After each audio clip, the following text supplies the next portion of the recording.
चलो, आवाज आ रही है अब सबको? आवाज आ रही है लाइव स्ट्रीम में? कृपया कमेंट करके बोलिएगा।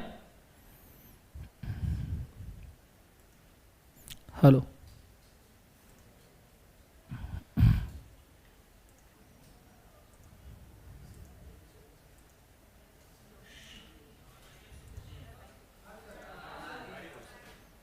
आ गई?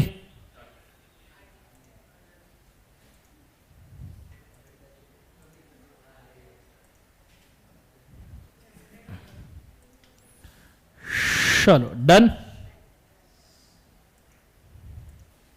Hello hello hello hello. इस सेटअप को बंद करने के पहले सेव कर लेना, ठीक है? अच्छा,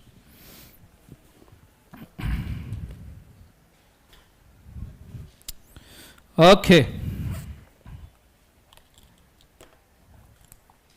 सो हमने फॉर्मेशन इनकॉर्पोरेशन के सेक्शन याद कर लिए। उसके बाद में हम जा रहे हैं शेयर कैपिटल एंड कैपिटल बाजू से debenture. Section number 43 kinds, 44 nature, 45 number, 46 certificate, 47 voting, 48 variation, 49 call, 50 advance call, 58 dividend, ना 50 dividend, 51 dividend, 52 premium, 53 discount, 54 sweat equity, 55 preference, 56 transfer and transmission, 57 fraud, 58 refusal, 59 correction, 60 publication, 61 alteration of capital, 62 further issue, 63 bonus issue, 64 filing with ROC, 65 unlimited to limited, 66 reduction. अब यहां तक हमारा हो गया था।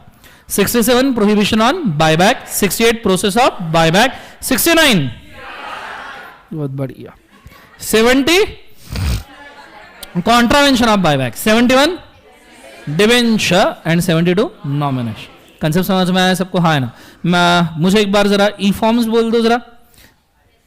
ई form बोला था? अरे यार SH1 1 number share certificate, 2 number duplicate, 3 वर्ड स्वेट इक्विटी शेयर, 4-5 लोगों में ट्रांसफर, 6 ESOS ESPS, 7 गजनी अल्ट्रेशन ऑफ कैपिटल, 8 हुआ नहीं है तुम्हारा, 8 से तुम्हारे ई फॉर्म बचे हुए आज होंगे।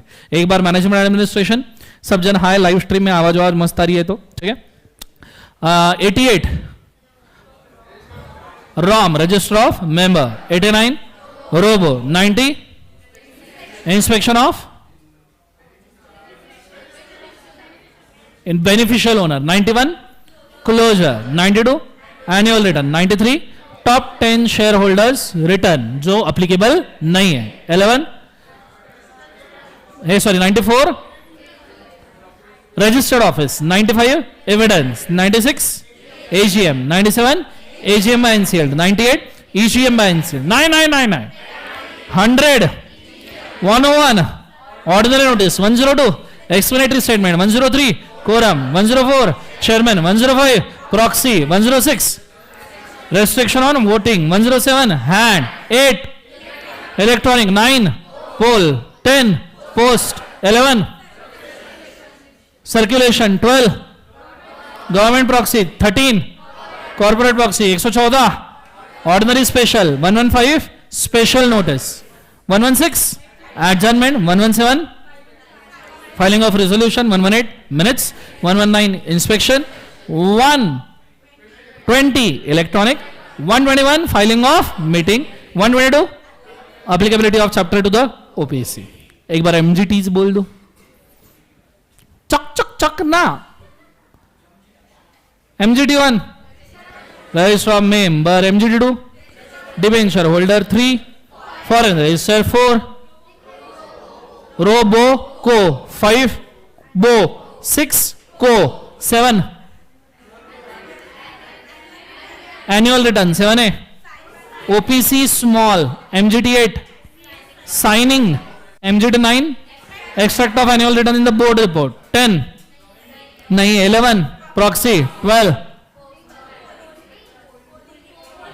रोलिंग पेपर ना, rolling paper, polling paper 13, report of poll 14, filing of resolution 15, filing of meeting. समझ में आया क्या? चलो आज हम बढ़ते हैं आगे। हमको आज बाइबिक देखना है और बाइबिक को खत्म करना है। So are you ready guys? Let's go. Live stream में सबको हाय। 3 दिन बाद मिले। कितना 3 दिन तक कोने में बैठ बैठ के रो रहा था मैं रो रहा था, बोला मैंने। ऐसा रोता है तू जिंदगी में? गर्लफ्रेंड ने धोखा दिया,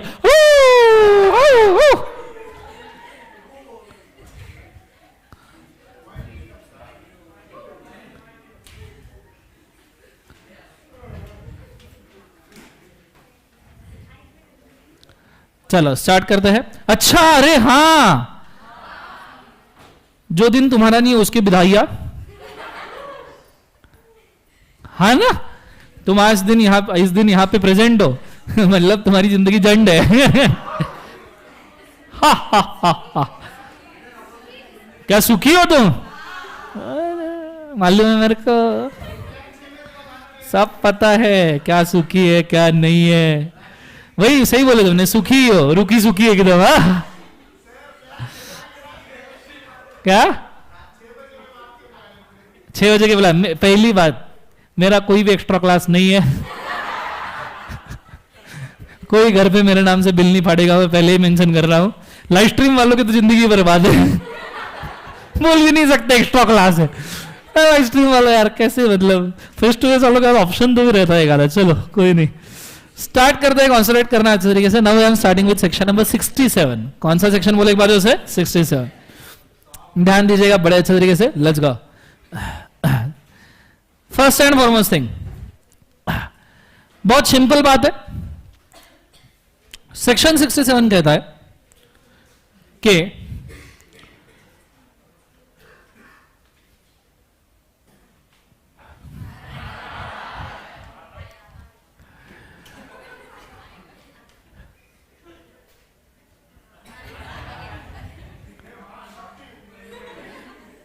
सेक्शन 67 कहता है कि कंपनी ने खुद के ही शेयर खुद ही परचेस करने नहीं चाहिए। कंपनी अगर खुद के शेयर खुद ही परचेस करेगा कैसे जमेगा? तो प्रॉफिट अगर कंपनी कमाएगी तो प्रॉफिट किसको देगी? Share holder. शेयर होल्डर कौन है? कंपनी। उधर ही घूम रहा है, तो ऐसा चलेगा क्या जीवन में? तो ऐसे सिचुएशन में section 67 says that there is prohibition on BB. BB मतलब बाय बाय, कि एक स्पेसिफिक प्रोसेस छोड़ के दूसरे तरीकों से बीबी आनी नहीं चाहिए। समझ में आ रहा है? बीबी बनाने का एक स्पेसिफिक प्रोसेस दिया है ना तुमको, सेक्शन 68, बस उसी प्रोसेस से आएगी। तुम जो दूसरे तरीके से लाने की कोशिश करते हो या बन जाती है, वो सब प्रोसेस अवॉइड करनी है। सिंपल वर्ड्स में, अगर दर्शन इस्पात लिमिटेड कंपनी है, दर्शन इस्पात लिमिटेड बड़ी कंपनी है, 2000 करोड़ का टर्नओवर, 200 करोड़ का नेट प्रॉफिट, 1 करोड़ का डिविडेंड, फॉर्च्यून 500 में 185th रैंक। वाओ ना, thank you. Debts, debt zero debt company भाई, उल्टा लोन दिए हैं हमने। सो दर्शन इस्पात लिमिटेड ने अगर शेयर इशू किए तो दर्शन इस्पात लिमिटेड के शेयर्स अगर खुद कंपनी ही परचेस कर रहा है बाय इटसेल्फ और by through any agent, by through any agent, उसको फाइनेंस करके, तो ये गलत बात है, ये मेंशन किया गया है। आपने ऐसा बिल्कुल भी करना नहीं चाहिए। कंसेप्ट समझ में आ रहा है मैं क्या कह रहा हूं? जोर से बोले सुन लो। और ये चीज प्रोहिबिट करके उन्होंने एक्सेप्शन में लिखा है कि हाँ, बट अगर आप सेक्शन 68 के हिसाब से बायबैक कर रहे हो तो वो प्रोसेस अलाउड है। तो वो प्रोसेस क्या है बोले एक बार उसे? अलाउड। ठीक है, इतना बोला है। अब हम पहले 68 पे जाते हैं। नाउ व्हाट सेक्शन 68 सेज, बहुत अच्छे से ध्यान देना। प्रोसेस एग्जाम में कई बार पूछी गई है, इंस्टीट्यूट की हॉट फेवरेट है। ठीक है, बहुत पसंद है इंस्टीट्यूट को, उससे भी ज्यादा। ठीक है, तो बड़े अच्छे से ध्यान देना। Buyback means purchasing the shares by company of its own which is prohibited under section 67, पर एक्सेप्शन है। सेक्शन नंबर कौन सा बोले एक बार? 68। नॉर्मली कंपनी बायबैक कौन से रीजंस की वजह से करता है, पहले यह समझो। ठीक है, कौन से रीजन की वजह से बायबैक होता है, पहले ये समझो। सबसे पहले बायबैक किया जाता है because of the reason to control the capital of company. Company के कैपिटल को कंट्रोल करने के लिए, मतलब कंपनी का कैपिटल अगर, अब कई बार ऐसा होता है कि मार्केट में आपकी कंपनी अच्छे से चल रही है तो आपके कंपनी को कोई एक्वायर कर लेता है पूरे 100% शेयर, तो आपकी अगर इच्छा नहीं है कंपनी को बेचने की और फिर भी अगर आपके 50% से ज्यादा शेयर एक्वायर कर ले तो एज गुड एज आप एक्वायर हो ही गए ना। तो बायबैक करके आप इस चीज को रोक सकते हो। पब्लिक में जो आपने शेयर बांटे हैं वो वापस ले लो और आप रोक सकते हो। देखना जैसे टेस्ला में हुआ, एलॉन मस्क ने ट्विटर में हुआ, एलॉन मस्क ने ट्विटर को ऑफर दिया, हालांकि ट्विटर के बोर्ड ऑफ डायरेक्टर, ट्विटर के promoter were not ready to sell the Twitter to Elon Musk, but फिर भी एलॉन मस्क ने ट्विटर एक्वायर कर लिया क्योंकि पब्लिक होल्डिंग ही 99% है, तो उसने खरीद लिया सब पब्लिक, और पब्लिक रेडी। पब्लिक को क्या पैसा चाहिए था, सिर्फ उनको टेस्ला के ज्यादा भाव के शेयर मिल रहे थे, उनको साथ में कंसिडरेशन मिल रहा था, तो एग्री हो गए। Are you understanding? And that is why the process of buyback जो है वो इसीलिए दिया है कि भैया पब्लिक का होल्डिंग अगर आप कंट्रोल कर लो, पब्लिक का होल्डिंग अगर आप वापस ले लो तो ऑटोमेटिकली आपकी कंपनी को एक्वायर करना तकलीफदायक होगा। कंसेप्ट समझ में आ रहा है? इसलिए आपने कभी देखना टाटा कंपनी के किसी भी वेंचर को कोई एक्वायर करने नहीं आता, क्योंकि मैक्सिमम टाटा कंपनी का इनर होल्डिंग इतना स्ट्रांग है। टाटा की हर कंपनी हर दूसरे कंपनी में कुछ ना कुछ होल्डिंग लेके बैठती है। तो आपने देखना टाटा बहुत सारे लोगों को एक्वायर कर सकता है, पर टाटा की किसी भी कंपनी को एक्वायर करना is next to impossible. Concept समझ में आ रहा है सबको? हाँ है ना। बायबैक का एक और बेस्ट एग्जांपल दूं जो प्रैक्टिकली मैंने एक्सपीरियंस किया है, it's just dial. Have you heard just dial company? Amitabh Bachchan add करता था, है ना। जस्ट डायल का 3 साल पहले का शायद बात है, मेरे पास में जस्ट डायल का शेयर था। इट वॉज ऑफ 950 रुपीज, 950 रुपए का। और जस्ट डायल को सेंट्रलाइज होल्डिंग करने की इच्छा थी कि सभी होल्डिंग सेंट्रलाइज करें, पब्लिक होल्डिंग कम करें। जस्ट डायल ने, यू वोंट ट्रस्ट, 950 रुपए का शेयर 1500 रुपए पे बायबैक किया, नियरली 600 रुपीज प्लस पे, और पब्लिक ने भर भर के दिया जस्ट डायल को, पूरा बेच दिया, जिनका सभी होल्डिंग सब बेच दिया, मैंने भी बेच दिया। तो ठीक है, तो जस्ट डायल ने, सी लड़की को एज और आदमी को इनकम, ये दोनों चीजें, और सीए को अटेम्प्ट ये कभी पूछना नहीं चाहिए।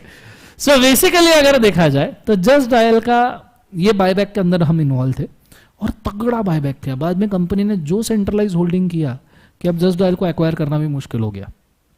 अच्छा समझ में आ रहा है मैं क्या कह रहा हूं? जोर से बोले एक बार ऐसा ना। तो अब हम देख रहे हैं प्रोसेस ऑफ बायबैक। तो बायबैक क्यों किया जाता है?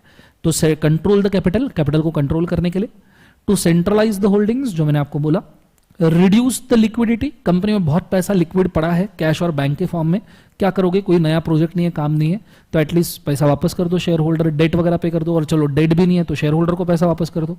बायबैक इस शेयर होल्डर को पैसा वापस करना ही ना। नेक्स्ट वाला redeem the capital, capital redeem कर लो, बायबैक कर लो। To oppose to take over, मतलब कोई टेक ओवर करने जा रहा है और तुमने बायबैक कर लिया तो तुम्हारा होल्डिंग सेंट्रलाइज हो गया तो कोई टेक ओवर नहीं कर पाएगा। ठीक है, इस कंसेप्ट को नॉर्मली कहा जाता है स्लीपिंग पिल्स। ठीक है, स्लीपिंग पिल्स नॉर्मली, तुमने शार्क टैंक देखा है? शार्क टैंक, शार्क टैंक, ये वर्ड शार्क टैंक को इस हिसाब से आया है क्योंकि जब कोई पर्सन किसी दूसरे कंपनी को एक्वायर करता है तो उसे शार्क अटैक कहा जाता है। और शार्क अटैक ही क्यों वर्ड है? क्योंकि शार्क ऐसा एक बायोलॉजिकल एनिमल है कि जिसने कभी अगर अटैक किया तो बहुत मुश्किल होता है उसके चंगुल से छूटना, वो कुछ ना कुछ डैमेज करके जाता ही है। उसी प्रकार सेम वर्ड कंपनीज ने फॉलो किया over the period of time, और जब कोई कंपनी दूसरे को एक्वायर करती है तो उसे शार्क अटैक कहा जाता है, जैसे टेस्ला ने ट्विटर को किया। दैट वाज शार्क अटैक, कोई मना ही नहीं कर पाया, डैमेज जो होना था वो तो हो गया। उस वर्ड से वर्ड निकला है शार्क टैंक। ठीक है, तो अब ये शार्क अटैक के खिलाफ बचने का जो तरीका है उसे स्लीपिंग पिल्स कहा जाता है, कि आप ऐसे छोटे छोटे छोटे छोटे बायबैक्स करते रहो, एक एक पिल एक एक पिल एक एक पिल देते रहो। ठीक है, तो शार्क जब तक आपके ऊपर अटैक करेगी तब तक डीजी हो जाएगी और उसको समझ में ही नहीं आएगा कि अटैक करना है या नहीं है। So this is how they note it in the commercial terms. Clear है कंसेप्ट सबको? हाँ है ना। नीचे अब आप बायबैक कितना कर सकते हो, पूछा गया आप कितना बायबैक कर सकते हो, तो यहां पे मेंशन किया गया है कि भैया किसी भी कंपनी के अंदर अगर आपको बायबैक करना है तो 10% आप मैक्सिमम बायबैक कर सकते हो, जिसके लिए से बोर्ड का ऑर्डिनरी रेजोल्यूशन लगेगा, और 10% से ज्यादा करना है 25% तक के तो जनरल मीटिंग का स्पेशल रेजोल्यूशन लगेगा। जनरल मीटिंग का कौन सा रेजोल्यूशन बोले एक बार? Special. Are you understanding very properly? जोर से बोले एक बार, सुनना। तो ये चीज को बड़े अच्छे तरीके से याद रखना। नीचे कंडीशंस ऑफ बायबैक, अगर बायबैक करना है तो क्या क्या कंडीशन? सबसे पहले आर्टिकल ऑफ एसोसिएशन में क्या लगेगा बोले एक बार, जो से अप्रूवल। दूसरा, बायबैक करने के बाद तुम्हारा debt is to equity ratio 2:1 से नीचे नहीं जाना चाहिए। अब इसको थोड़ा आपको समझाना पड़ेगा, तो बात को जरा समझिए। What is debt equity ratio? Debt equity ratio मतलब debt is to equity, numerator में डेट है, डिनोमिनेटर में इक्विटी है, तो आपका डेट इक्विटी से 2 टाइम्स से ज्यादा नहीं होना चाहिए। सो अगर आपका इक्विटी है 100 करोड़, आपका इक्विटी क्या है 100 करोड़, तो आपका मैक्सिमम डेट आप 200 करोड़ रख सकते हो। ये आइडियलिस्टिक पोजीशन है कंपनी के लिए कि इससे ज्यादा अगर डेट बढ़ गया तुम्हारी कंपनी गई। ये आइडियलिस्टिक पोजीशन है। बैंक्स भी इस रेशियो के ऊपर लोन नहीं देती। हाँ, अगर आपका डेट इक्विटी 2:1 है तो बैंक आपको कभी लोन नहीं देगी, ठीक है, बिकॉज तुम ऑप्टिमाइज्ड हो, 2 से ज्यादा आपका डेट नहीं हो सकता। अब जब तुम बायबैक करते हो तो तुम एक्चुअली डिनोमिनेटर से कुछ रिड्यूस कर रहे हो, और जब आप डिनोमिनेटर से कुछ रिड्यूस करोगे तो रेशियो बढ़ेगा या कम होगा?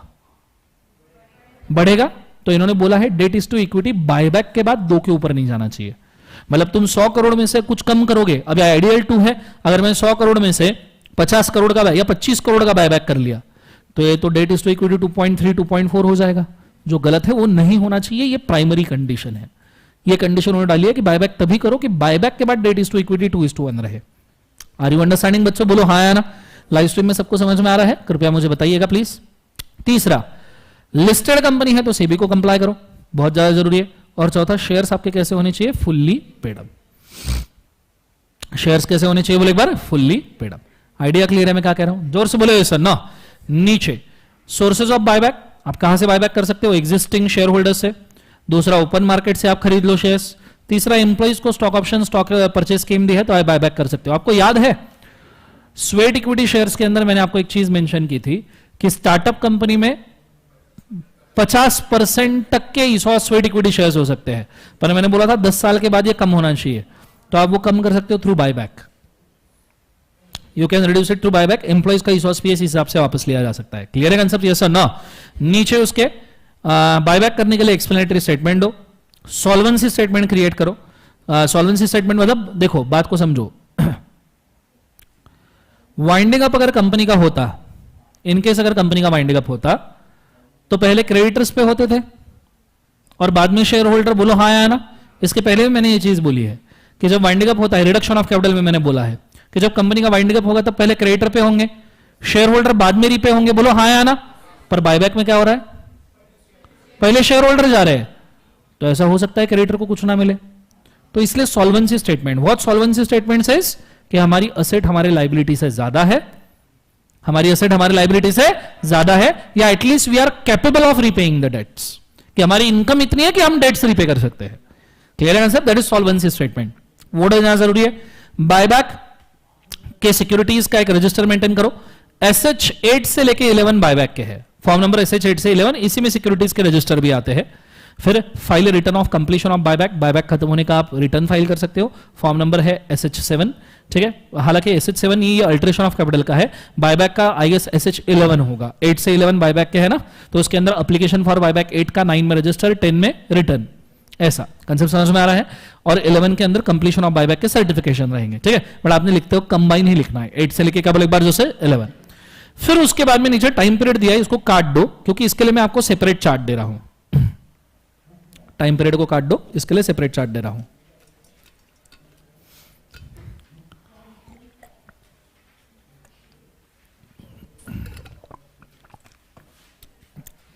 चल, सो इसके लिए सेपरेट चार्ट दे रहा हूं, तो बहुत अच्छे से ध्यान दो बच्चों, ये आपके बहुत काम में आएगा चार्ट।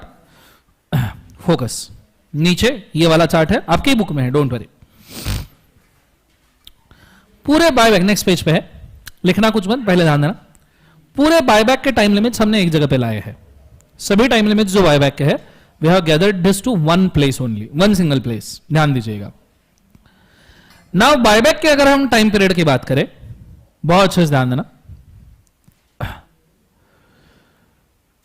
पहली बात, बोला गया है कि आप जिस वक्त रेजोल्यूशन पास करते हो वहां से लेके बायबैक तक का पीरियड मैक्सिमम 1 ईयर हो सकता है। कितना हो सकता है बोले एक बार? 1 ईयर। मतलब अगर आपने बायबैक का रेजोल्यूशन पास किया 1 जून 2025 को, बोर्ड का ऑर्डिनरी या जनरल मीटिंग का स्पेशल, 10% 25% के हिसाब से, 1 जून 2025 को तुमने अगर रेजोल्यूशन पास किया तो तुम्हारा बायबैक खत्म हो जाना चाहिए 31 में 2026 तक। 1 ईयर के अंदर कंप्लीशन है। कितने साल के अंदर कंप्लीशन है? 1 ईयर। फिर दूसरा टाइम लिमिट बोला है, दो बायबैक के बीच का गैप 1 साल मिनिमम होना चाहिए। दो बायबैक के बीच का गैप 1 साल क्या होना चाहिए? मिनिमम। मतलब 31 में 2026 को अगर आपका बायबैक खत्म हुआ है तो मिनिमम 1 ईयर गैप आप नेक्स्ट बायबैक 1 जून 2027 के बाद ही कर सकते हो। मतलब बायबैक का रिजोल्यूशन पास करने के बाद बायबैक कंप्लीट करने के लिए भी, क्या करने के लिए बोले एक बार उसे कंप्लीट, आपको 1 साल है और दो बायबैक के बीच का गैप भी कितना है? मैक्सिमम 1 साल। दोनों मैक्सिमम 1 ईयर, मिनिमम नहीं चाहिए कोई, दोनों मैक्सिमम 1 ईयर। क्लियर है? तीसरी बात, तीसरा टाइम लिमिट, जो शेयर तुमने बायबैक किए हैं, फॉर एग्जाम्पल तुमने बायबैक किए हैं 10 रुपए फेस वैल्यू वाले शेयर, सेम शेयर बायबैक खत्म होने के बाद अगले 6 महीने तक तुम इशू नहीं कर सकते। नहीं तो क्या फायदा बायबैक करके? तुमने 10 रुपए वाला फेस वैल्यू शेयर अभी बायबैक किया, वही अगले 6 महीने में इशू कर रहे हो, तो किया काय को बायबैक? समझ में आ रहा है मैं क्या कह रहा हूं? तो अगले 6 महीने तक वो नहीं। तो 3 टाइम लिमिट है, 1 ईयर की 2, 6 मंथ्स की 1। एक बार सब जन बोलो, पहली टाइम लिमिट क्या है? काय की है? 1 ईयर कंप्लीशन। कहां से कंप्लीशन? रेजोल्यूशन। दूसरे टाइम लिमिट 1 ईयर अगेन, काय के लिए? दो बायबैक के बीच का गैप मिनिमम 1 ईयर। ठीक है, सॉरी दोनों मैक्सिमम नहीं है, नहीं सॉरी दोनों मैक्स नहीं है, एक मैक्स है एक मिनिमम है। पहला वाला मैक्स है कि 1 साल में खत्म होना चाहिए, इज अ मैक्स, और दो बायबैक के बीच का gap 1 year is minimum. Max बोलेंगे तो करना ही पड़ेगा ना भाई, तो कि बायबैक ही करते बैठे हर साल, तो मिनिमम 1 ईयर, नहीं किया तो भी चल जाएगा, कोई दिक्कत नहीं। थर्ड वाला, जो सिक्योरिटीज अभी बायबैक किए हैं वो सेम टाइप के शेयर आप कितने दिनों तक नहीं कर सकते? 6 मंथ। समझ में आया पक्का? Everybody understood? ये 3 लिमिट हुए बायबैक के। नाउ 2 लिमिट्स फाइलिंग के और डिस्ट्रक्शन के। जो शेयर तूने बायबैक किए हैं ना, उनको फिजिकली डिस्ट्रॉय करना जरूरी है। सब शेयर सर्टिफिकेट जमा करो, आग लगा दो। हंसने की बात नहीं है, सच में आग लगा दो। और आपको पता है बहुत खुशी की बात है ये, पूछो क्यों? क्योंकि आग लगाने के बाद में आग लगी या नहीं लगी, ये चेक करने का काम हमारा होता है। शीए में इसका भी सर्टिफिकेशन हम ही देते कि कहां अच्छी आग लगी है। समझ में आ रहा है? मैं आग लग के डिस्ट्रक्शन हुआ है properly, so that we can do properly. Concept समझ में आ रहा है मैं क्या कह रहा हूं? जोर से बोलो यस नो। आइडिया क्लियर है मैं क्या कह रहा हूं? बोलो हाँ या ना। दूसरा, रिटर्न आपको फाइल करना पड़ेगा बायबैक का आरओसी और सेबी के साथ with in how many days? बोले एक बार उसे 30 डेज। 30 दिन में आरओसी और सेबी के साथ में बायबैक का रिटर्न फाइल करना है कंप्लीशन के बाद। कंसेप्ट समझ में आया? सभी टाइम लिमिट्स एक जगह पे। पक्का समझ में आया? जितने मैंने मार्किंग किए हैं कृपया कर लीजिए, खास करके डेट इज टू इक्विटी की बात आप लिख लीजिए, वो आपके काम में आएगी। और चाहिए तो आप कंसेप्ट रीड कर लीजिए, सभी पॉइंट हमने कवर कर डाले हैं। गो for it fast. Live stream में समझ में आया मेरे प्यारे नालायकों? प्लीज बताइएगा, प्लीज प्लीज प्लीज।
ये मार्किंग हो गया, ये वाला हुआ है नहीं हुआ है?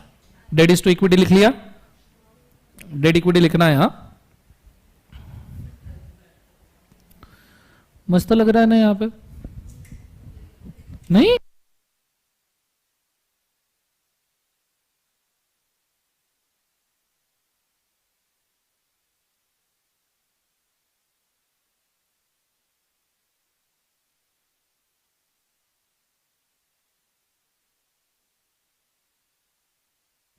ठंडी लग रही है, प्रॉब्लम है जीवन में? तुमको महाराष्ट्र में बैठे बैठे हिमाचल प्रदेश का मजा देते हैं लोग, पैसे भर भर के हिमाचल प्रदेश जाते हैं उसके लिए, सेपरेट टूर के लिए। नहीं नहीं, तुम जैसे लोग अकेले ही जाते हैं नालायको, अकेले थोड़ी ना जाते हैं बोले। चल लिख लिया क्या?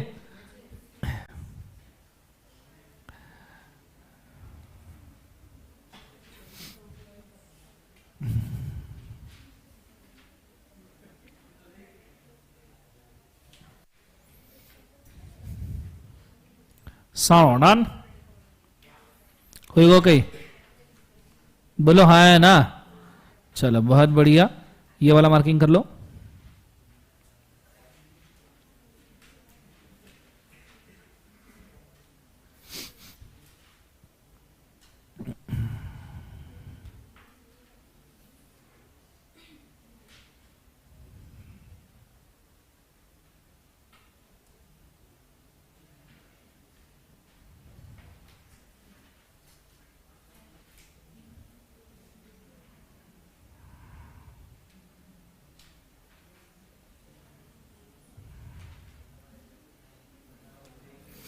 चलो डन,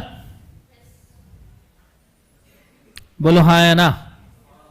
चलो बहुत बढ़िया। सो यहां बायबैक वाला टाइम लिमिट और पीरियड भी होता है खत्म। कंसेप्ट समझ में आ रहा है सबको? ये सर ना, नाउ बायबैक होने के बाद में will go for next section, that is 70। अब मैं 70 पढ़ाऊंगा, 69 स्किप नहीं करने वाला हूं, इतना डरने की जरूरत नहीं है तुमको, मेरे को मालूम है तुमको बहुत इंटरेस्ट है उसमें। नालायक, मैंने तुमको अभी अभी पढ़ाया था सेक्शन 67 पढ़ाया मैंने तुमको अभी। अरे अरे 68 ऑब्वियसली मैंने पढ़ाया, पर उसके पहले 67 भी पढ़ाया ना। तो सेक्शन 67 में हमने एक बात की थी, याद है? क्या बात की थी? कि हम 68 पढ़ेंगे कि हम कंपनी खुद के शेयर बायबैक कर नहीं सकते। क्लियर है? उसका एक्सेप्शन क्या है बोले एक बार? 68 कि हम बायबैक कर सकते हैं एक स्पेसिफिक प्रोसेस में। गौर करना,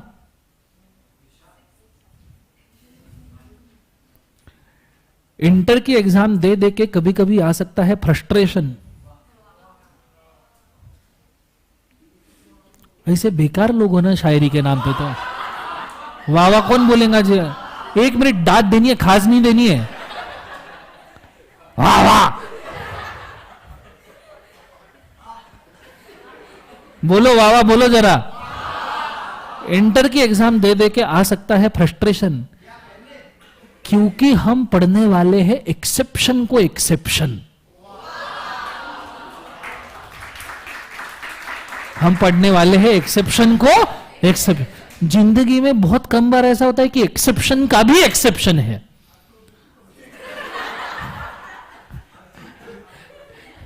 आती नहीं मार किसी के ऊपर आने वाले बेटा। सो देखो बात को समझो, 67 बोलता है कि तू कंपनी ने बायबैक करना नहीं चाहिए, ठीक है? कंपनी ने बायबैक करना नहीं चाहिए, उसका एक्सेप्शन है 68 के यहां बायबैक कर सकते हो प्रोसेस के हिसाब से, पर 68 का एक्सेप्शन है 70, और 70 बोलता है कि प्रोसेस के हिसाब से भी बायबैक नहीं कर सकते अगर तुमने चारों में से कोई एक डिफॉल्ट किया है। समझ में आ रहा है मैं क्या कह रहा हूं? समझ में आ रहा है पक्का? सो मैं को वापस तुम बोलो जरा एक बार, 67 क्या कहता है? बायबैक कर नहीं। उसका एक्सेप्शन क्या है?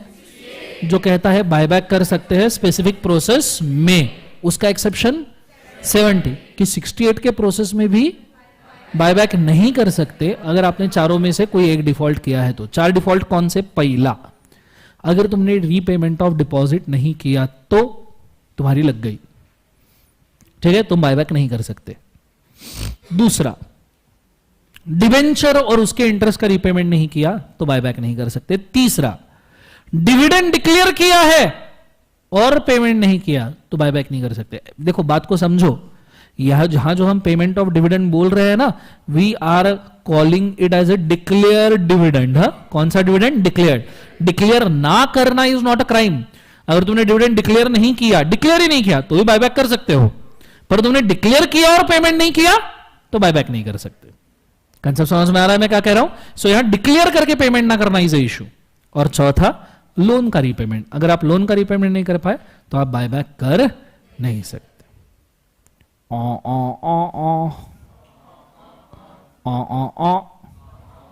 कंसेप्ट समझ में आया पक्का? हाँ है ना? जोर से बोलो सर ना।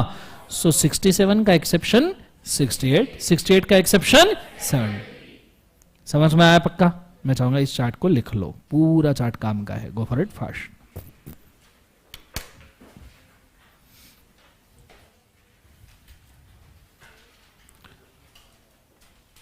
थैंक यू सो मच बेटा जेरी। लाइव स्ट्रीम में सबको समझ में आया क्या? मेरे प्यारे नालायक को मेरे को बोल दीजिएगा पीज पीज।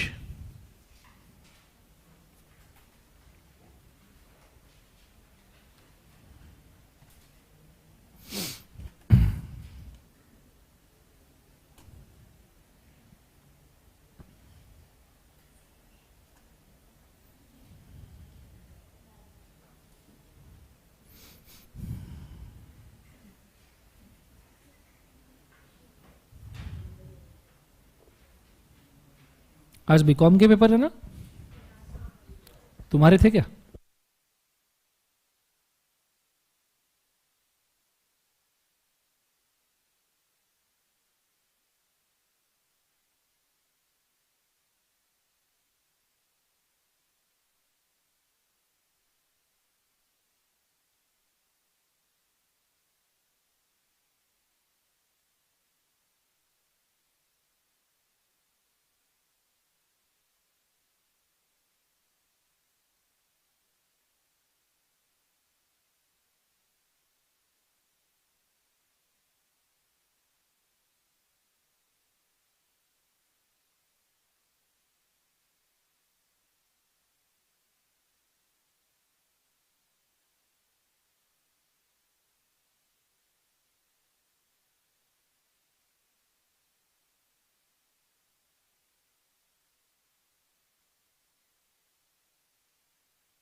दिल्ली दर्शन इस्पात लिमिटेड।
हुई हो गई?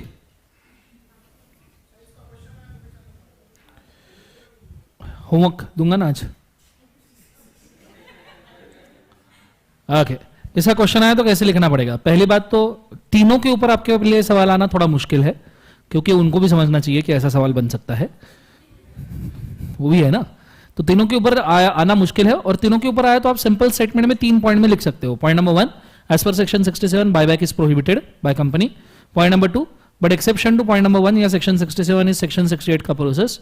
Point number 3, but even if you comply with section number 68 process you cannot do the buyback if following 4 defaults are there, A B C D, खत्म बात। कह रहा है किसी एक पे आए तो बहुत ही अच्छी बात है, फिर तो स्ट्रेट अवे लिखना है। समझ में आया? पक्का हाँ है ना? जोर से बोलो सर ना। चल, यहां आपका सेक्शन 68, 70 और 67 तीनों होते हैं खत्म। फिर तुम्हारा फेवरेट सेक्शन बाकी है जीवन में, जिसकी तुम राह देखते बैठे हो, ठीक है। मुझे बताओ, सीआरआर तुमने बनाया है जीवन में? कैपिटल रिडम्पशन रिजर्व अकाउंटिंग किया है ना? प्रेफरेंस शेयर रिडम्पशन में, हाँ है ना? क्या अकाउंटिंग एंट्री होती है सर? वो होती है सर, तुम टेंशन मत लो, हम देख लेंगे वो, और हम, हमारा प्रॉब्लम है, तुम्हारा कोई प्रॉब्लम नहीं है। बोलो, free reserve account debit to CRR credit कितना? जितना बायबैक किया उतना। फिर उसका face value. What about premium? Premium CRR में नहीं जाता, राइट ऑफ होता है। ओके, जितना फेस वैल्यू उतना ही सीआरआर बनता है। तो आपकी एंट्रीज क्या होती है समझो। Share capital account debit to bank और कैश, ये पहला फेस वैल्यू के लिए। Premium account debit, securities premium account debit to premium on redemption या premium on buyback credit, and फिर premium on buyback debit to bank credit, ये दूसरा premium repayment के लिए। और तीसरा for creation of CRR, general reserve account debit, जो भी आपका फ्री रिजर्व होगा वो, टू सीआरआर अकाउंट क्रेडिट। फिर यही सीआरआर वो इनली है जिसके लाइफ का मकसद है बोनस इशू के बटरफ्लाई में कन्वर्ट होना। तो जब ये बोनस इशू में कन्वर्ट होगा, CRR account debit to share capital account credit, कि गलत? CRR debit to share capital credit या गलत? बोलो, बोनस शेयर्स क्रेडिट क्या? अच्छा, और इसको कहां लिखेंगे फिर बैलेंस शीट में? अच्छा, बोनस अकाउंट क्रेडिट और फिर बोनस टू शेयर। अच्छा, मैंने ऐसा खाया बोले नहीं, ऐसा खाओ बोले सर, तो वही हो रहा है ना, सीआरआर टू शेयर कैपिटल। तो सही है गलत है? और कैश का एंट्री, कैश बैंक का एंट्री,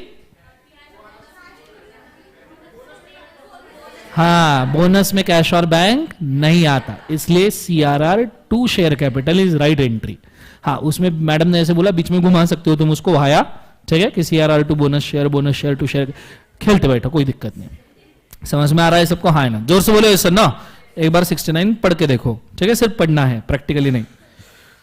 मतलब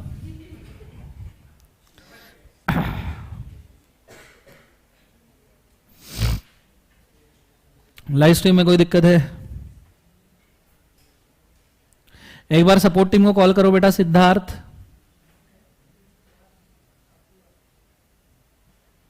एमसीक्यू क्वेश्चंस का सॉफ्ट कॉपी दिया जाएगा ग्रुप के ऊपर, तो ग्रुप ज्वाइन कर लो, हाँ एमसीक्यू सॉफ्ट कॉपी अपलोड कर देंगे।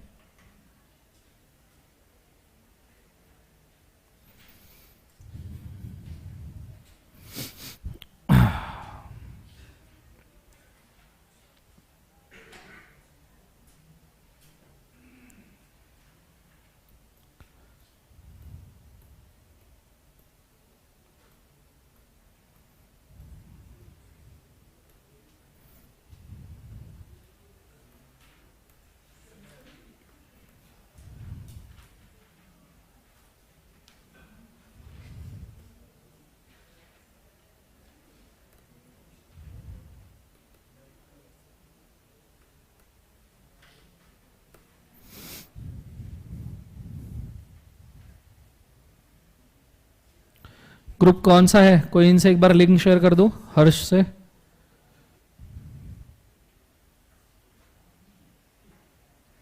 कौन से ग्रुप में? टेलीग्राम ग्रुप है ना? जिंदगी में कैसे होगा? ठीक है, ये वीडियो के एंड में मैं डाल दूंगा, वीडियो खत्म होने के बाद ग्रुप का लिंक डाल दूंगा डिस्क्रिप्शन में, लेक्चर होने के बाद वो ज्वाइन कर लेना। चलो डन, हो गया रीडिंग बच्चों? एवरीबॉडी बोलो हाँ है ना? शानदार, आगे बढ़ते हैं, ध्यान देना। सेक्शन नंबर 69 70 होने के बाद now we are going for next section, and next section number है 71, that is debenture. Debenture section इतना टेक्स्ट वाइज इतना बड़ा है कि इसे जिला क्यों नहीं घोषित कर देते? 4-5 पेजेस का टेक्स्ट ही है, उसमें पूरा, इसमें तुम्हारा पूरा घर जाएगा। समझ में आ रहा है सबको? हाँ है ना? जोर से बोलो ऐसा ना। तो पहले अपन जरा पढ़ लेते हैं कि डिबेंटूरे क्या होता है, फिर उसके बाद में देखेंगे कि किस प्रकार से करना है। ठीक है, लेट्स गो। आप चार्ट के ऊपर आ जाइए, होल्ड, पहले मेरे को एक बार देखने दीजिए।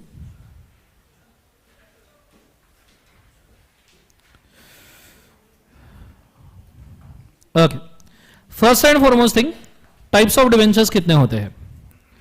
जैसे हमने देखा था प्रेफरेंस शेयर से नियरली 4 टाइप के होते हैं, that is as per dividend, cumulative, non cumulative, as per redemption, redeemable, as per conversion, convertible, non convertible, as per participation, participating and non participating. उस प्रकार डिवेंचर सिर्फ 3 पार्ट में divide होते हैं। सिर्फ क्यूमुलेटिव, नॉन क्यूमुलेटिव नहीं होते, क्योंकि डिवेंचर पे इंटरेस्ट मिलता है और वो तो हर साल देना ही पड़ता है as it is a loan. तो डिवेंचर्स के अंदर होता है कन्वर्टिबल, नॉन कन्वर्टिबल, ऐसे डिवेंचर जो इक्विटी शेयर में कन्वर्ट होंगे। अगर कोई डिवेंचर है जो इक्विटी शेयर में कन्वर्टिबल है, तो ऐसे सिचुएशन में आपको जनरल मीटिंग का स्पेशल रेजोल्यूशन लगता है। जनरल मीटिंग का कौन सा रेजोल्यूशन? स्पेशल। समझ में आ रहा है सबको? हाँ है ना? इक्विटी में या किसी भी न्यू कैटेगरी के इक्विटी में कन्वर्ट कर रहे हो तो स्पेशल। डिवेंचर प्रेफरेंस शेयर्स में कभी कन्वर्ट नहीं हो सकते, you can not convert it to preference shares. हाँ, नॉन कन्वर्टेबल डिवेंचर अगर आप इशू कर रहे हो तो ऐसे सिचुएशन में आपको बोर्ड का ऑर्डिनरी लगेगा। सिर्फ डिवेंचर इशू करने के लिए नॉन कन्वर्टेबल आपको जनरल मीटिंग का अप्रूवल लेने की जरूरत नहीं, क्योंकि it is a loan. It is क्या बोलेगा उसे? लोन। लेकिन वो स्पेसिफिक अमाउंट तक के ही आपको बोर्ड का ऑर्डिनरी है। अगर कुछ ज्यादा हो गया, जैसे paid up capital free reserve securities premium के ऊपर अगर आप लोन उठा रहे हो, paid up capital free reserve securities premium मिला के उससे ज्यादा लोन आप उठा रहे हो, तो जनरल मीटिंग का स्पेशल रेजोल्यूशन लग सकता है।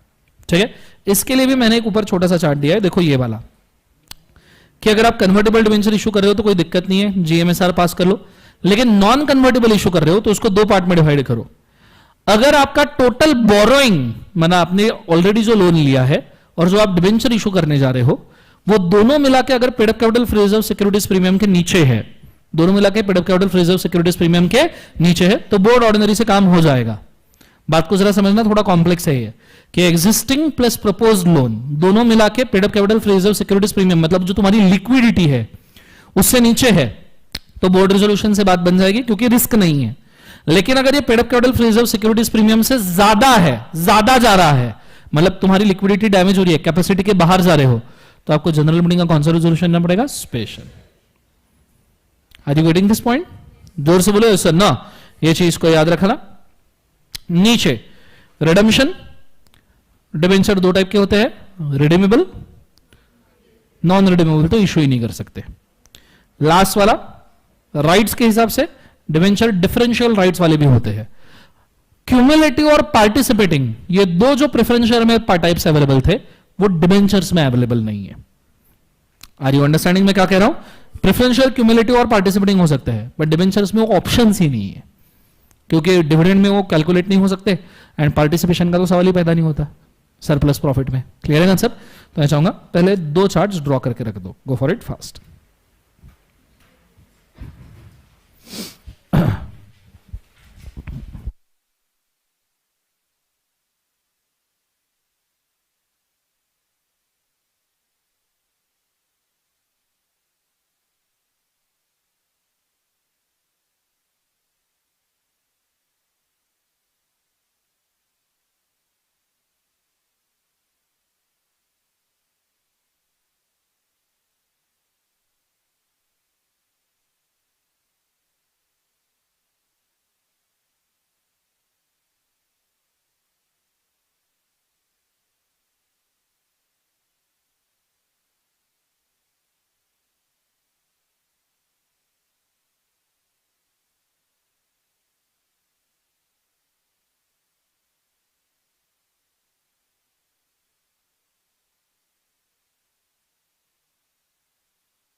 वो अगर बोल रहे टाइम लगेगा तो फॉलो अप करते रहिए, हो जाएगा, don't worry.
Everybody done, yes और नो? ओके, ऊपर का भी चार्ट कॉपी कर लो। ये हो गया है पक्का सबका? अच्छा, इसमें जो बोर्ड का रिजोल्यूशन वाला है ना, ये वाला पार्ट, दिस पार्ट दिख रहा है सबको? कहां गया? ओके, ये वाला पार्ट दिख रहा है। इस पार्ट से एक नीचे एक्सटेंशन निकाल सकते हो आप, और वहां पे ये चार्ट कॉपी कर सकते हो। ठीक है, या ठीक है, सेपरेट ही करो, एनीवेज सेपरेट ही करो कभी भी। अच्छा, गो for it first.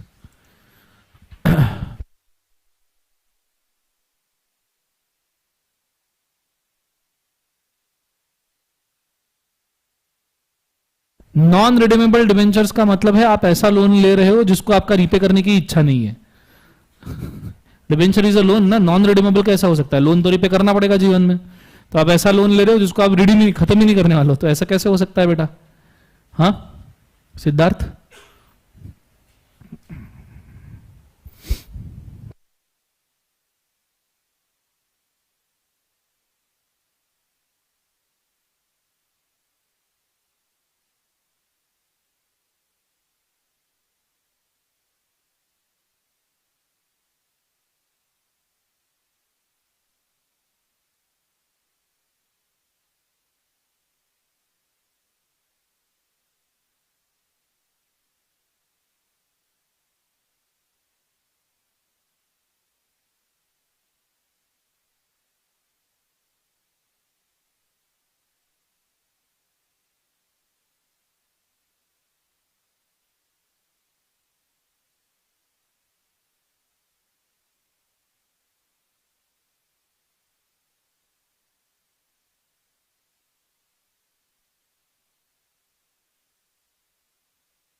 Sure, done everybody?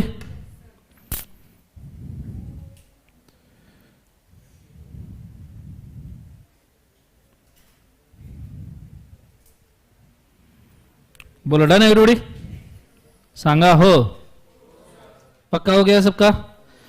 Okay, पर सेक्शन खत्म नहीं हुआ है, तो इतना क्या टेंशन जीवन में? होगा होगा ना, मैं हूं, मैं पढ़ा दूंगा, जिंदा हूं ना, हाँ है ना, जिंदा रहूंगा नालायक को। ठीक है, लेट्स गो, स्टार्ट करते। ध्यान देना, इशू ऑफ डिबेंचर, मैंने आपको अभी अभी बोला, नॉन कन्वर्टेबल इशू कर रहे हो, बोर्ड का ordinary resolution as you can see. Convertible issue कर रहे हो, जनरल मीटिंग का स्पेशल। क्लियर है? इरिडेमेबल डिबेंचर नाम का कोई कंसेप्ट नहीं रहता। सिद्धार्थ आपने पूछा है लाइव स्ट्रीम में, इररिडेमेबल डिबेंचर इज अ लोन, तो इररिडेमेबल डिबेंचर मतलब ऐसा लोन ले रहे हो जिसको रिपे ही नहीं करना, ऐसा कैसे हो सकता है? ठीक है, तो इररिडेमेबल डिबेंचर एग्जिस्ट ही नहीं कर सकता। नेक्स्ट वाला कंडीशन, मतलब एक आध बार वो इररिडेमेबल प्रेफरेंशियल एक आध बार सोच सकते हैं बिकॉज ऑफ दैट सामूहिक चिवताई दार उघड़ कार्यक्रम, ठीक है, पर डिबेंचर तो हो ही नहीं सकता। नीचे कंडीशन है टू इश्यू ऑफ डिबेंचर, पहला डिबेंचर के ऊपर वोटिंग राइट बिल्कुल नहीं दिया जा सकता। दूसरा, डिबेंचर इशू करने के बाद डीआरआर डिबेंचर रिडम्पशन रिजर्व बनाते रहिए सो दैट आपको उसको रीपेमेंट का प्रोविजन क्रिएट करते रहना चाहिए। तीसरा, डिबेंचर ट्रस्टी अपॉइंट कीजिए जो सिर्फ डिबेंचर के प्रोटेक्शन के लिए काम करेगा, डिबेंचर होल्डर के प्रोटेक्शन के लिए। चौथा, redemption as per the terms and condition, जो टर्म्स कंडीशंस पे इशू किया था उसी टर्म्स कंडीशंस पे रिडीम भी करना है।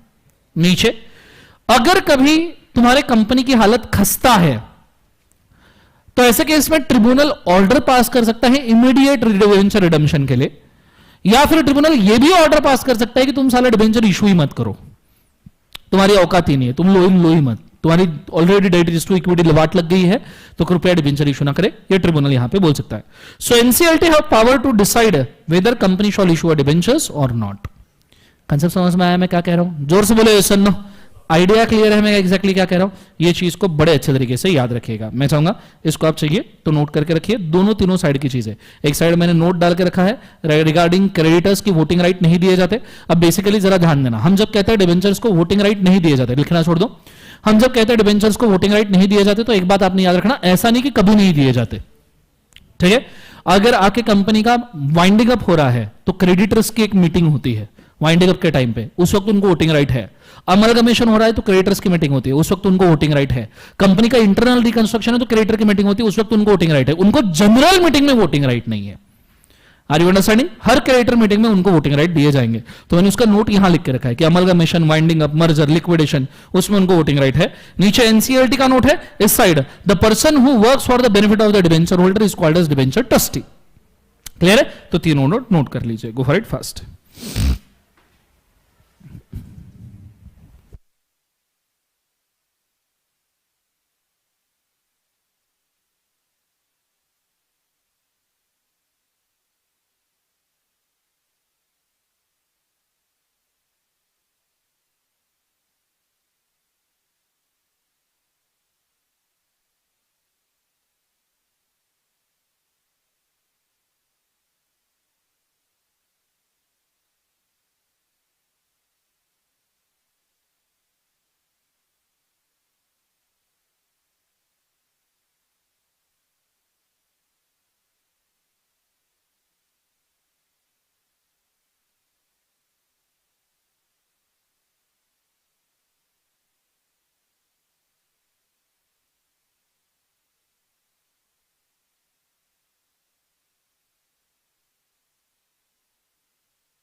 चलो डन गाइस, एवरीबॉडी यस और नो?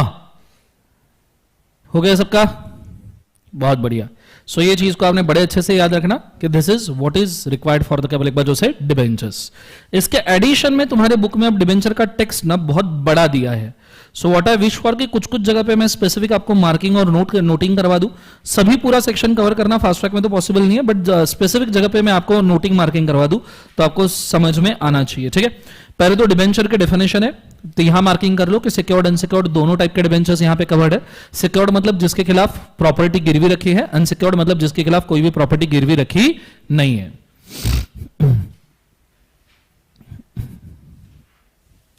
सिक्योर्ड मतलब जिसके खिलाफ प्रॉपर्टी गिरवी है, अनसिक्योर्ड जिसके खिलाफ कोई भी प्रॉपर्टी गिरवी नहीं है। ठीक है, फिर उसके बाद में ट्रेजरी बिल्स है, गोल्ड डिपॉजिट बॉन्ड्स वगैरह है, उनको नॉर्मली डिबेंचर्स के सेक्शन से बाहर रखा गया है। आरबीआई जो बॉन्ड्स इशू करती है लोन के फॉर्म में, उसको डिबेंचर के दायरे से, मतलब उनको ये सेक्शन एप्लीकेबल नहीं होगा ये बोला है। तो यहां लिख के रखिए treasury bills, gold deposit bonds जो चैप्टर 3D में मेंशन किए हैं आरबीआई के। सेंट्रल गवर्नमेंट और आरबीआई ने इशू किए गए बॉन्ड्स को ये सेक्शन नहीं लगेगा। ठीक है, सीजी ने डिक्लेयर किया और आरबीआई ने डिक्लेयर किया बॉन्ड्स को ये सेक्शन एप्लीकेबल नहीं होगा।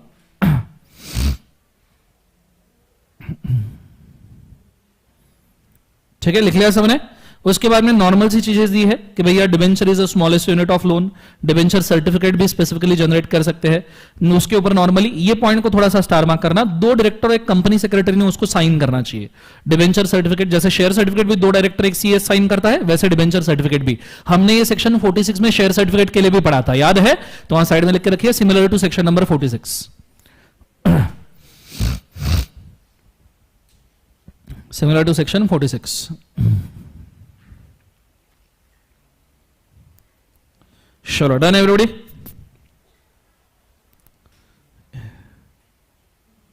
कंपनी पीरियोडिक इंटरेस्ट दे सकती है डिबेंचर्स के सिचुएशन में, और आप वो पीरियड डिसाइड भी कर सकते हो। देखो नॉर्मली 2 टाइप के इंटरेस्ट चलते हैं, ये सुनना है 1 मिनट के लिए चलेगा।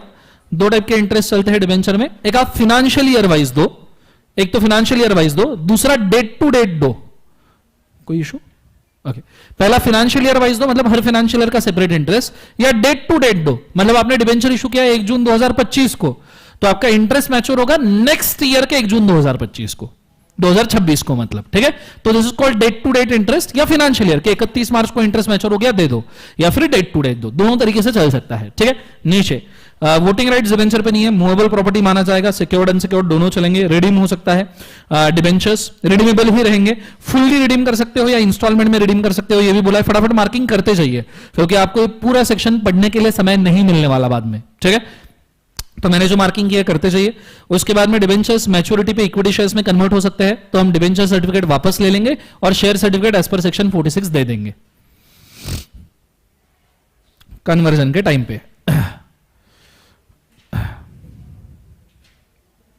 चलो डन एवरीबॉडी, बोलो हाँ है ना। ये चीज होने के बाद में नेक्स्ट वाला special resolutions optionally convertible debentures के लिए लगता है, जिसके अंदर दिया है कि वोनली और पार्टली कोई भी कन्वर्जन हो तो भी चलेगा। ऑप्शन टू कन्वर्ट मिलेगा तो स्पेशल रिजोल्यूशन पास करना पड़ेगा। ठीक है, डिबेंचर्स के ऊपर वोटिंग राइट्स नहीं होते, मार्क कर लिया सबने, बोलो हाँ है ना।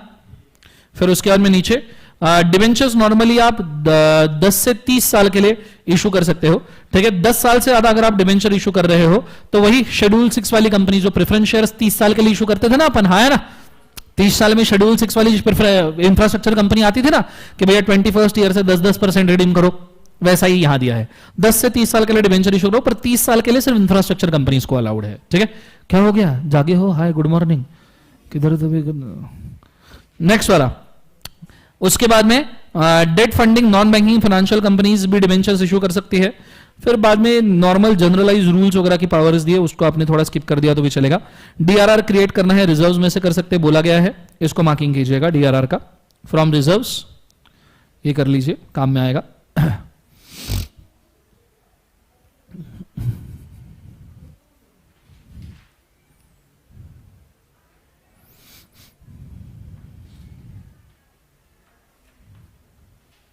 श्योर डन, यस और नो, बोलो हाँ है ना।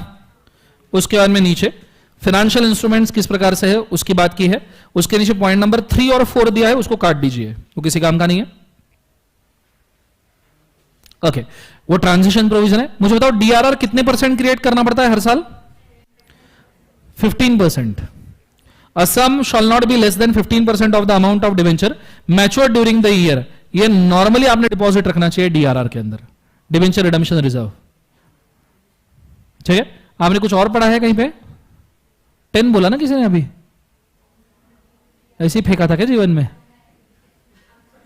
अकाउंट्स में वो एज एन एग्जाम्पल शायद पढ़ा होगा। अच्छा, और पढ़ा भी होगा तो अकाउंट्स का अकाउंट्स के लिए 10% मानने का, लॉ का लॉ के लिए 15% मानने का, एग्जाम में ही लिखने का। कंसेप्ट समझ में आया? दिमाग को ना तुमने टेंशन लेने का ना मेरे को देने का। आगे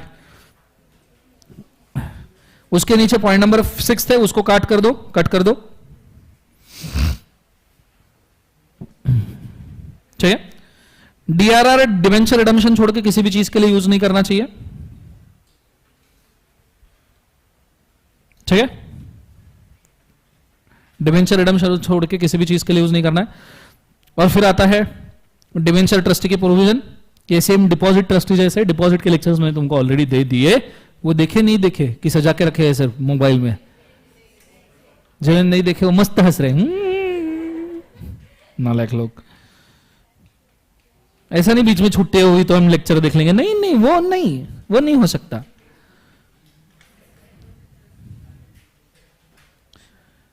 ओके ठीक है फाइन।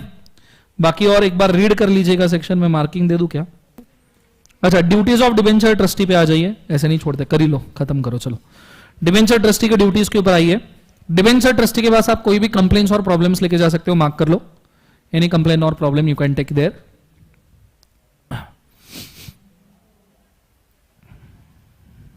ओके, जिस भी डिवेंचर होल्डर को मीटिंग लेना है वो अगर 1/10 वैल्यू ऑफ डिवेंचर होल्ड कर रहा है, कितना 1/10, तो वो डिवेंचर ट्रस्टी को अप्लाई करके मीटिंग ले सकता है। एक डिवेंचर ट्रस्टी खुद मीटिंग ले सकता है, दूसरा 1/10 value of debenture holder meeting ले सकता है। ओके, डिवेंचर होल्डर्स को वोटिंग राइट कब कब रहेंगे? सेम नोट वापस रिपीट है, amalgamation, winding up, merger etcetera.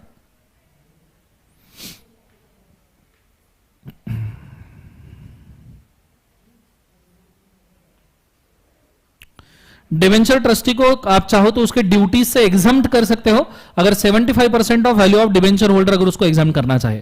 75% debenture holders अगर बोले कि डिवेंचर ट्रस्टी ने ये काम नहीं किया, एनुअल रिटर्न फाइल नहीं किया हमारे लिए, या एनुअल स्टेटमेंट नहीं दिया हमको, तो चल जाएगा, तो एग्जाम्प्टेड। तो एग्जाम्शन टू डिवेंचर ट्रस्टी, ये नोट लिख के रखो, any exemption can be given to a trustee by 75% value of debt holders.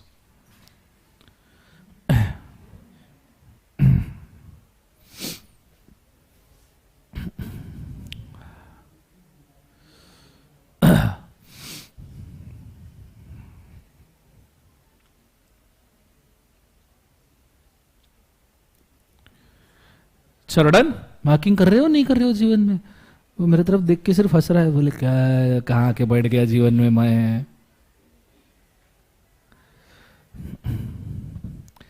NCLT decide करेगा कि आप डिवेंचर इशू कर सकते हो नहीं कर सकते हो, ये हमने ऑलरेडी चार्ट में कवर किया है। So NCLT will decide to raise a liability against debenture और नॉट। एनसीएलटी आपको ऑर्डर पास करेगा कि कैन यू इशू डिवेंचर्स और नॉट, लिख के रखिए। और एनसीएलटी ने रिडीम करने को बोला तो करना पड़ेगा या नहीं करना पड़ेगा? चलो डन। सो यहां पे आपका एक और सेक्शन नंबर खत्म होता है, कौन सा बोले एक बार सब जन बोलो? 71। किसका है बोले एक बार? Debenture holders. क्लियर है कंसेप्ट सबको? हाँ है ना? 72 ऑलरेडी डिलीटेड है, तो इसी के साथ आपका एक पूरा चैप्टर खत्म होता है, शेयर कैपिटल एंड डिबेंचर्स। समझ में आया पक्का? जोर से बोले सन्नो। अब आपको 5 मिनट देता हूं, ब्रेक है को, वैसे भी 3:45 बजे के आसपास में लेक्चर छोड़ दूंगा, ठीक है? फिलहाल 5 मिनट में आपको देता हूं, मुझे सभी सेक्शन और सभी फॉर्म टंग पे चाहिए, ठीक है? इमीडिएटली, अभी के अभी, ठीक है? जिसको नहीं आया उसकी शादी होगी पर वो नहीं हो पाएगा, मतलब खाना, शादी का खाना।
याद करने के 3 तरीके।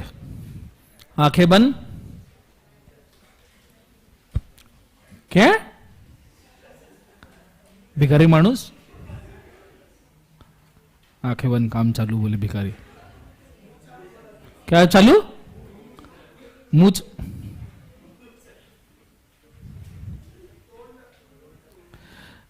आंखें बंद, लिख के देखिए रफ में, दूसरे को याद करवा दीजिए, हो जाएगा आपको।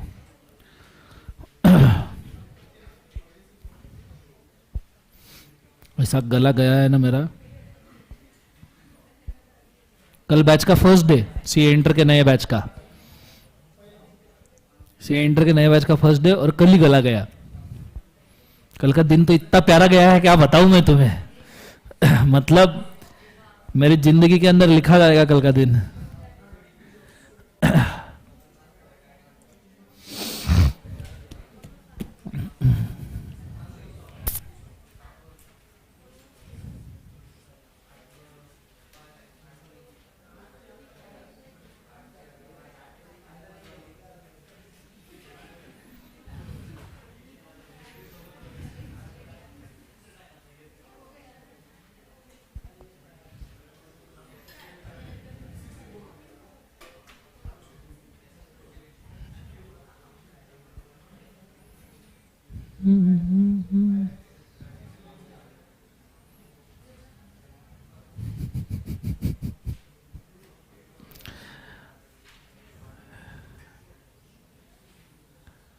सर 69 छोड़ के सब भूल गया हूं मैं, कि याद है?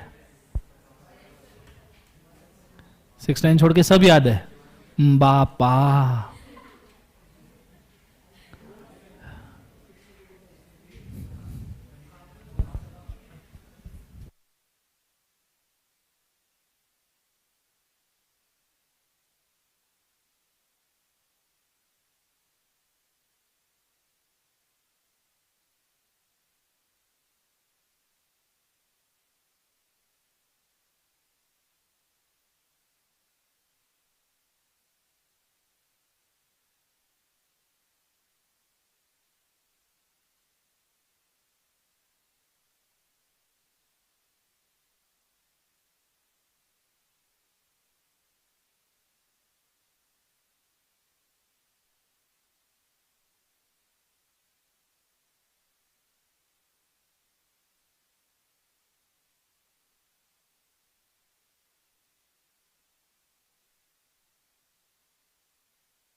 याद हुआ नहीं हुआ कि और 2 मिनट चाहिए?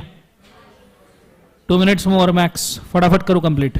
अच्छा, याद हुआ है तो रफ में लिख के देखो प्लीज, ठीक है, ऐसे ही मत छोड़ना। याद हुआ है रफ में लिख के देखो तो ही समझ में आएगा कि याद हुआ है या नहीं हुआ है, ठीक है। 2 मिनट्स मैक्स। लाइव स्ट्रीम में कोई क्वेरी है तो कृपया आप बता दीजिए बच्चों।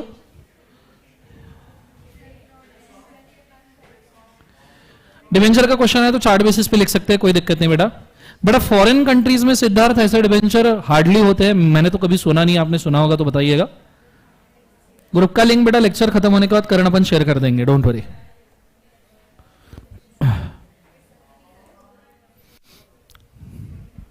याद कर लो, चलो फास्ट।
सबको याद हो गया? बोलो हाँ है ना। चलो एक बार लाइन से मुझे सभी सेक्शन बोलो। सेक्शन नंबर 73, 72 नॉमिनी, 71 डिवेंचर, 70 किसका है? Contravention of buyback, 69 CRR, 68 process of buyback, 67 prohibition on buyback, 66 reduction, 65 unlimited to limited, 64 filing, 63 bonus, 62 further issue, 61 alteration, 60 publication, 59 correction, 58 refusal, 57 fraud, 56 transfer transmission, 55 preference shares, 54 sweat equity, 53 discount, 52 premium, 51 okay समझ में आया। 50 advance call, 49 call, 48 variation, 47 voting right, 46 certificate, 40 numbering nature types. Clear है answer सबको? SH बोलना, SH 1 एक number share certificate, 2 number duplicate, 3 वर्ड sweat equity share, 4-5 लोगों में ट्रांसफर, 6 इसो सीएसपीएस, 7 अल्ट्रेशन, 8 बायबैक, 8 से लेके 11, उसके बाद में 15 भी बायबैक ही है, 12 डिवेंचर, 13 13-14 नॉमिनी। नॉमिनेशन में से भी तुमको एप्लीकेबल नहीं। यहां आपका share capital and debenture chapter होता है खत्म। कंसेप्ट समझ में आया पक्का? हाँ है ना? जोर से बोलो सर नो। चलो आगे बढ़े।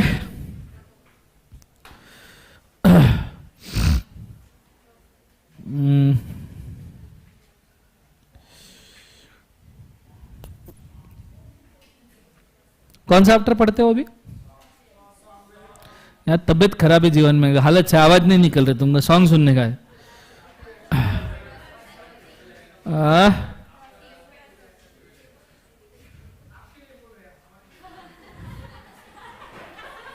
ये कौन सा मेरे तरफ हुआ?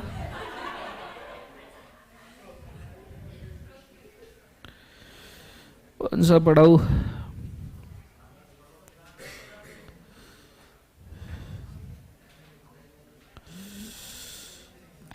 चार्जेस पढ़ते हो? चार्जेस पढ़ लेते हैं। चल स्टार्ट करते हैं। कॉन्सेंट्रेट करना अच्छे तरीके से, बोर्ड के ऊपर ध्यान देना। सबसे पहली बात, मैं थक गया। एक दिन कल छुट्टी थी तो गालियां दे रही थी लड़की है मेरे को, अभी आज उसको छुट्टी चाहिए जीवन में। हाँ मेरे, वाह वाह वाह, आज सबको तुमको मेरा हित नहीं नजर आ रहा है एकदम से। नालायक लोग है ना। आगे थोड़ा सा पढ़ाता हूं फिर चला जाऊंगा, डोंट वरी। मेरी जितनी ताकत नहीं बची है। अरे तुमको एक मिनट, तुमको समझ में आता क्या कि मेरे से बात करना नहीं हो रहा? भिखारी लोगों, इसलिए गाना गाओ ना। इधर है, इधर नालायक। Okay, first of all what do exactly mean by charge? पहले तो इसको समझते हैं। चार्ज करना मतलब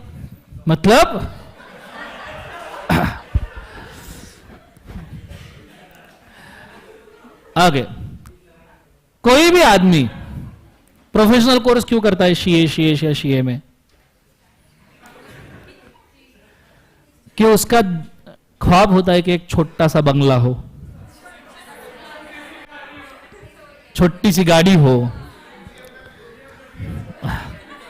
एक 15-20 BHK का बंगला हो, हर रोज अलग अलग रूम में सो, अकेले, एक बड़ी लंबी सी गाड़ी हो कि जिसमें कुछ भी करना हो तो स्पेस का प्रॉब्लम ना जाए। अरे मतलब ट्रिप विप करना हो तो, ठीक है। और स्विमिंग पूल,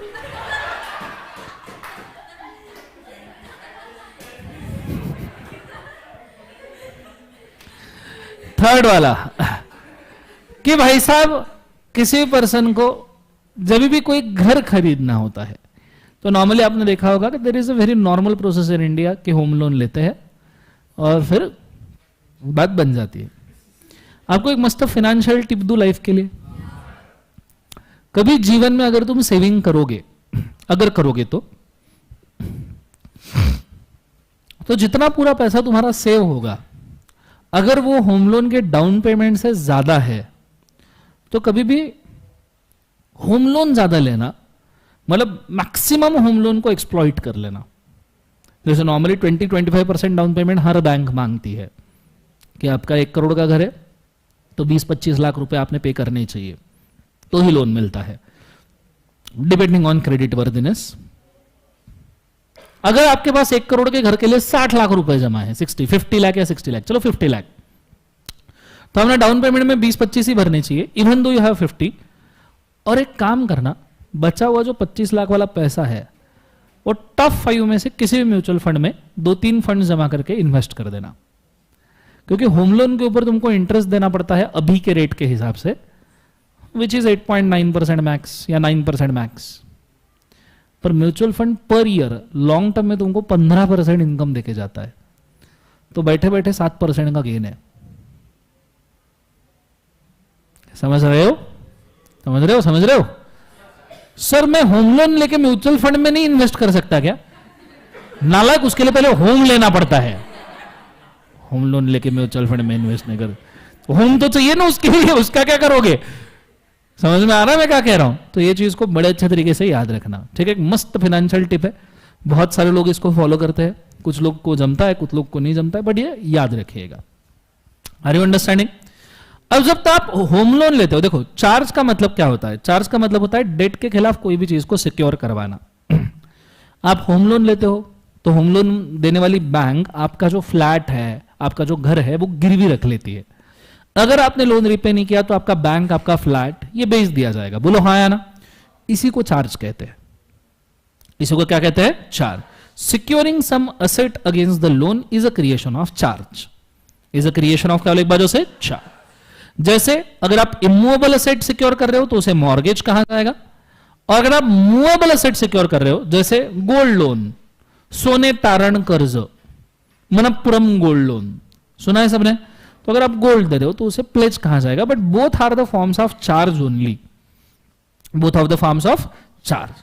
कंसेप्ट समझ में आ रहा है मैं क्या कह रहा हूं? जोर से बोलो ये sir. No, so basically charge भी 2 टाइप के हो सकते हैं। एक होता है फिक्स्ड चार्ज और एक होता है floating charge. What do you mean by fixed charge?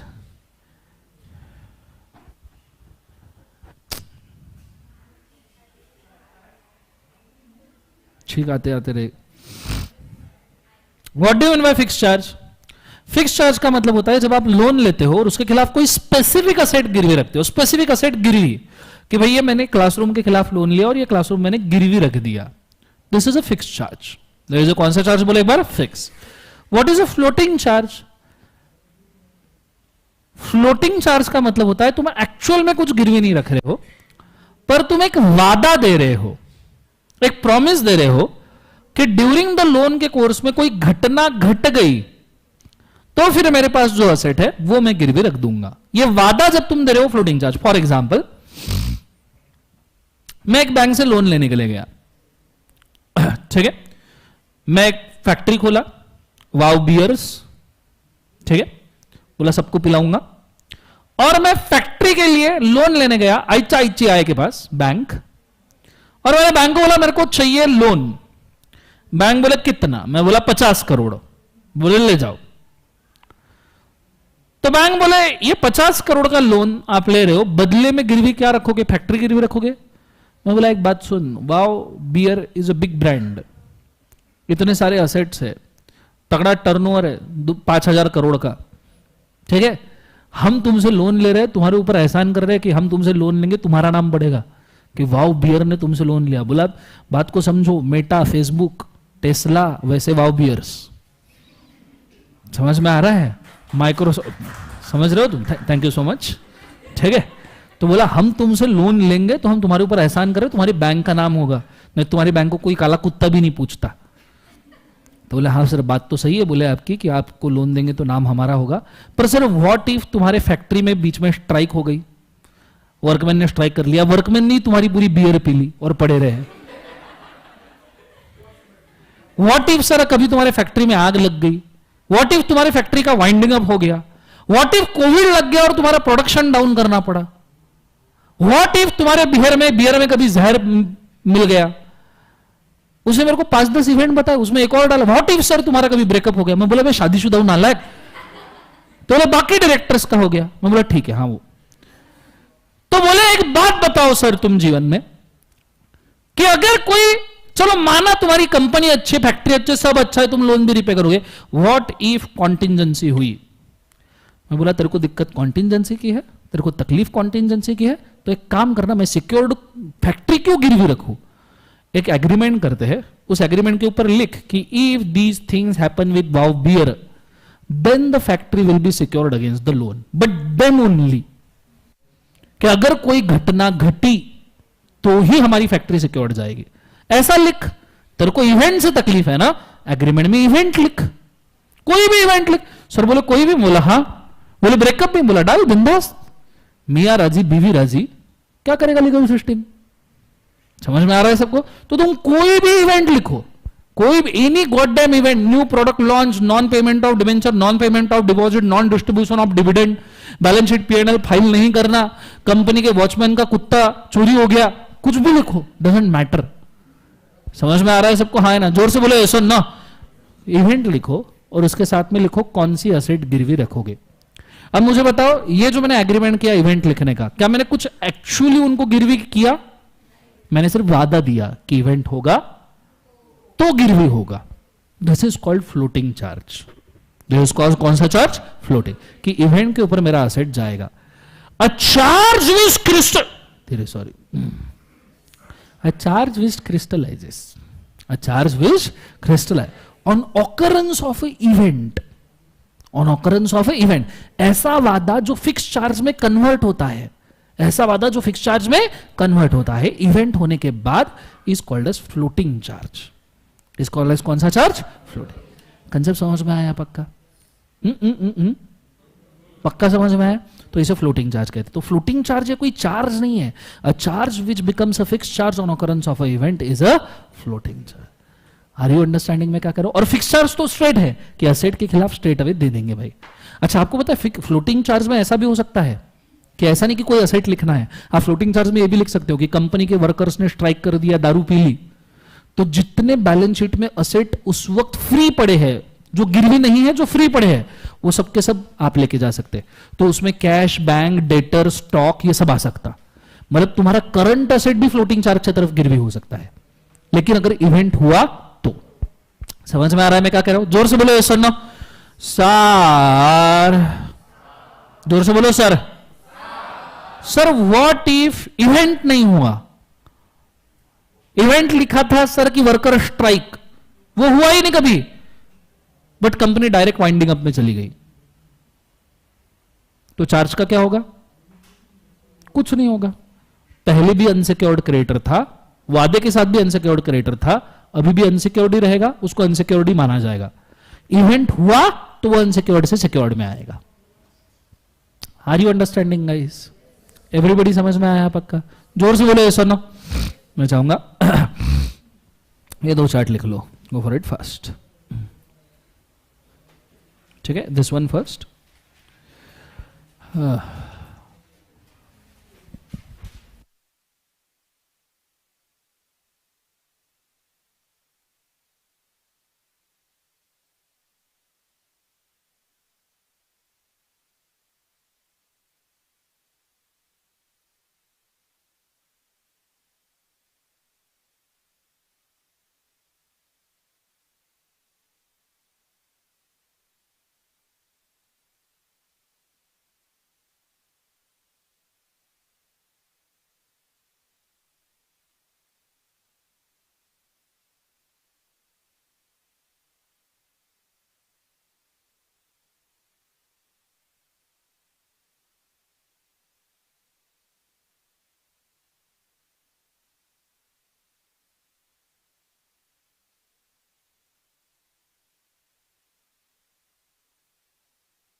हो गया बच्चों? वॉच डन और नॉट? ओके, सो यहां मैंने कंसेप्ट पढ़ा दिया। अभी मेरे को आज के लिए इजाजत दो। I am done. ठीक है, कल वापस आएंगे. कल वापस 2 बजे से हम लाइव स्ट्रीम शुरू कर देंगे. ठीक है, चलो this is all for today. Have a nice day. Thank you बोलो बच्चा. जल से बोलो. चलो good day, God bless you, take care. सोचना पड़ता है रे, मेरे को सोचना पड़ता है कौन कौन सी गाली दूं.